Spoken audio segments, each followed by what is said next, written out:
Welcome everyone to Comcast Newsmakers. We're at the University of Portland in the Clark Library undergoing a $12.5 million renovation. It's going to be absolutely gorgeous. You know, you've seen the signs, give them a break, but are you doing it? Well, let's welcome Don Hamilton from ODOT to tell us why we should be giving them a break and who it's going to really affect if someone gets hurt. Good to see you again. Good to be with you. You know, the most important and interesting fact you just gave me is people getting hurt in a work zone are not the workers. You'd think that the workers are the ones most at jeopardy out there, but really most of the injuries and the fatalities are among the motorists who come into the work zone and who aren't aware. There's a lot of dangers associated with that, but the workers are in jeopardy too, but the motorists are really in jeopardy up there. Think about that 40% of the accidents in work zones take place in the introduction to it too, as people start into the work zone area. That's where a lot of the crashes take place. You say, can't imagine sitting at your cubicle and? Well, the job is very hazardous sometimes. Imagine you're sitting at your cubicle in your office and suddenly a truck goes zooming by 60 miles an hour right past your desk and it's about 3 feet away. So that can be very dangerous, but that's what the job is like out there. It's a dangerous job. More than 500 people hurt in Oregon just last year alone. In the work zones, yes, and we had 9 fatalities in 2011 in the work zones there. It's a dangerous position. It sounds like a lot, but you must be doing something right if we're under the national average. We are below the national average for crashes in the work zones.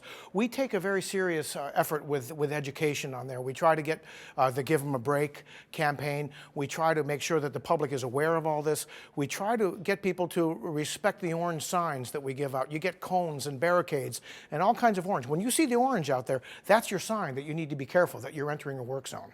Well, what if no one is around? What if it's after work hours, you don't see anyone working? Well, it's important to remember, first of all, that fines doubled in work zones, but there doesn't have to be any work going on. If you're going through a work zone at night, it's clearly marked as a work zone, and there's nobody there, you can still get a fine that's double the normal if you're speeding through there. A lot of people probably don't realize that. Summer construction season's going on right now, and we've got quite a number of projects, including a major one on I-84. I-84 is probably the biggest one that we've got in the Portland area this summer.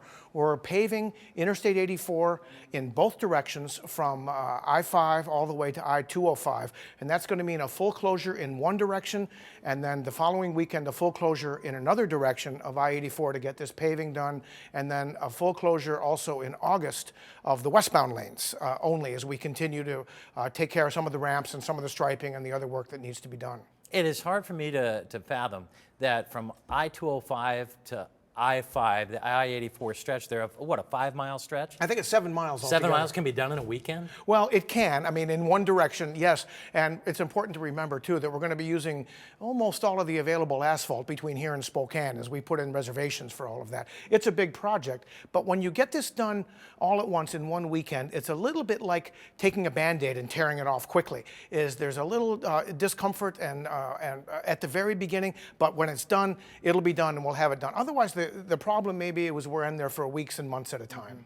And I know there's retensioning going on the St. John's Bridge, so that'll be closed. But also down in Eugene Springfield area, there's some major construction going on. There's going to be work on various levels of I-5 along there, including along the Beltline through that area, including some of the bridges along I-5. There's various work. Not going to be any full closures around in there, but the motorists around Eugene are going to see some issues around in there with lane closures and delays through the area.